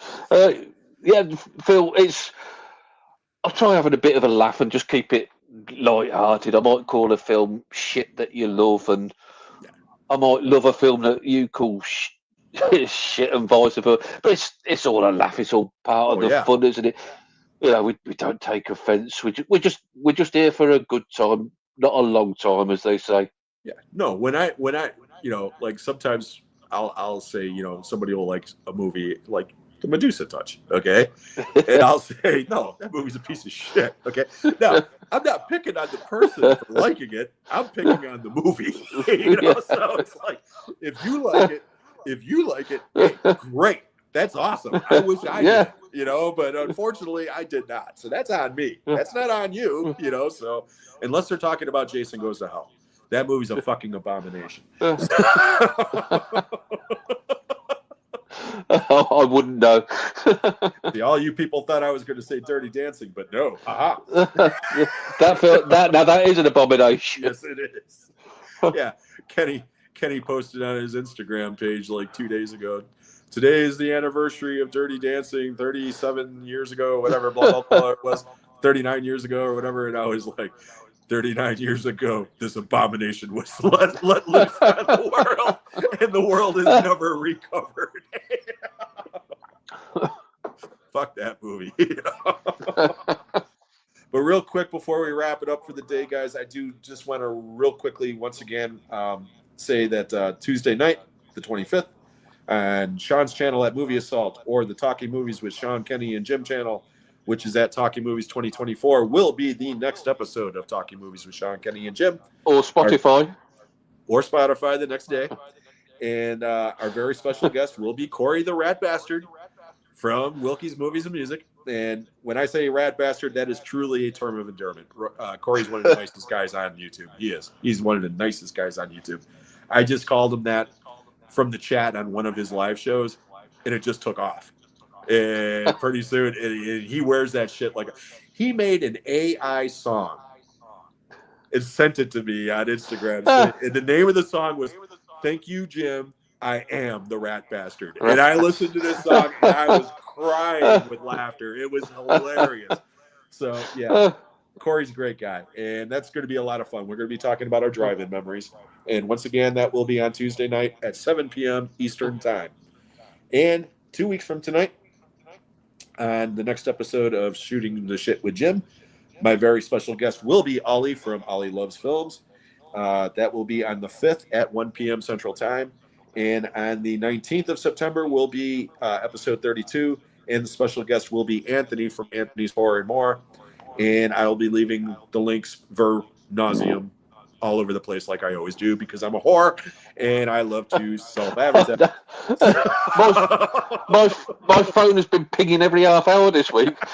Don't forget Roy's on the show. That's right. Like I said, I got Not no this problem bastard at again. all. I got no problem at all. I'm like, hey, baby, you got 2 hours to kill. Not this bastard again. I'll make you laugh for 2 hours, baby. But anyway, Roy, this has been an absolute treat. I knew it would be. It's been a great fun, hasn't it? Yeah. Like I said, this is way too long. We should have done this a while back, and I will definitely have you back if you'd like. Good. Yeah, I still my dream to if I could figure out the logistics, I want to get like 4 or 5 people on here at once. I want 2 from the UK and 2 from America, and it's going to be a battle royale. So I'd be up for that. eventually, I'm going to make that shit happen. Okay, but anyways, like I said, I can't thank you enough, my friend. No, it's been my pleasure. No, it's been mine. And again, I cannot stress enough to all of you watching still. If you haven't already done so, please go over to Roy's channel. You can get him. Well, the name of the channel is Blue Roy Movies, but it's at Roy Barrett. And again, Roy is a great guy, as you can tell from the last couple of hours. Has a fantastic channel, and can't recommend his content enough. So please go over there, show him some of the support that you've shown me for the last couple of years. Okay, look at I'm making it turn red. So anyways, and I also want to take this opportunity to thank everybody who popped in on the chat or just popped in. Yeah, thanks very much. You guys are what makes this show every week. The comments that you leave. I mean, today Yam alone was fucking killing me. So all of you guys, Jeff, Texas, Dan, Alex, Yam, Molina, Sarah, Larry, all of you guys, Jeff, Carlos. If I missed you, I'm sorry. I'm having a brain fart, but I truly appreciate each and every one of you. So again, thank you so much for coming and spending some time with me and my wonderful guest Roy here. So I think with that, guys, we are going to call it a day. I hope everybody has a great weekend. We'll catch you all on the next one. Take care. Thank you and good night.